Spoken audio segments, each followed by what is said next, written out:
Dayanışma TV made a documentary called 146+1 Polonaise for Polonaise workers who started a resistance to defend their unionization rights. The premiere of the documentary was held on 22 December in Nazım Özbay Cultural Center of Çatalca municipality, with an enthusiastic participation. Despite pressure and bans, Polonaise workers continued their resistance and ended their struggle with victory. With the participation of pro-worker organizations, political parties, trade unions and UİDER, the workers celebrated their victory on 7 January in the picket area next to the factory. After no agreement was reached in the collective bargaining negotiations between Birleşik Metal İş Union and the Metal Bosses Union MES, workers went on strike at Hitachi Energy on 4 December, at GE Grid Solutions and Schneider Electric on 13 December, and at Arataş Cryogenic on 19 December. The strikes had been banned by President Erdogan. However, the workers did not give in to the ban and continued their struggle. The workers' determination brought successes. The strikes ended with agreements at Hitachi Energy on 24 December, Schneider Electric on 6 January, Arataş Cryogenic on 10 January, and Grid Solutions on 14 January. The strike continues at Green Transfo, which is not affiliated to MES, but where the strike started at the same period as the MES-affiliated factories. The boss rejected to the authorization of Petrol İş Union at the Betek paint factory. The boss increased the hostility against the union and started to dismiss workers. In response, the workers stopped work and locked themselves in the factory on 25 December. The struggle of the workers forced the boss to back down. The dismissals were stopped. Betek Boya management agreed to carry out all processes together with the union and to start collective bargaining negotiations. After the minimum wage for 2025 was set at 22,104 liras, unions and workers protested in many cities across Turkey. They protested against the inflation figures of the Turkish Statistical Institute, Turkstat.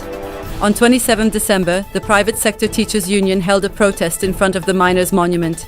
They reiterated their demand for a basic wage and protested the new minimum wage.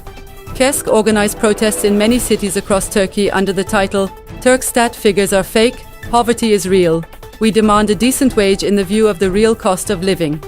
On 11 January, Disk Emekli Sen held press statements in many cities across Turkey under the title, Turkstat figures are deceptive and fraudulent, but the hunger, poverty and misery are real. Public sector workers across the country protested against the low wage increase of 11.54%. On 13 January, public sector workers from KESK, Birleşik Kamu İş, Hürsen and Asim Sen unions stopped work and raised their demands through marches and press statements. At Perfetivan Mele factory, workers from Tek Gıda İş Union had been subjected to the hostility of the employer towards union and dismissal attack. In response, they started picketing in February 2024. As the workers' struggle was approaching a year, the union announced on 3 January that the resistance had resulted in a victory. The workers celebrated their victory with drumming and halay dance. Workers at the family health centers continue to take action against the family medicine contract and payment ordinance, which came into force on the 1st of November. Between 6th and 10th January, health workers again walked out.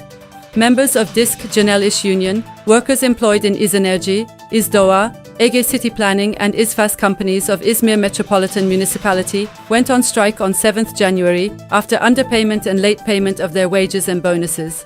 Organized under Çağrı İş Union against poor working conditions, workers of Telus call center faced a dismissal attack. On 9 January, workers took action against dismissals in front of the workplace. They continue their struggle.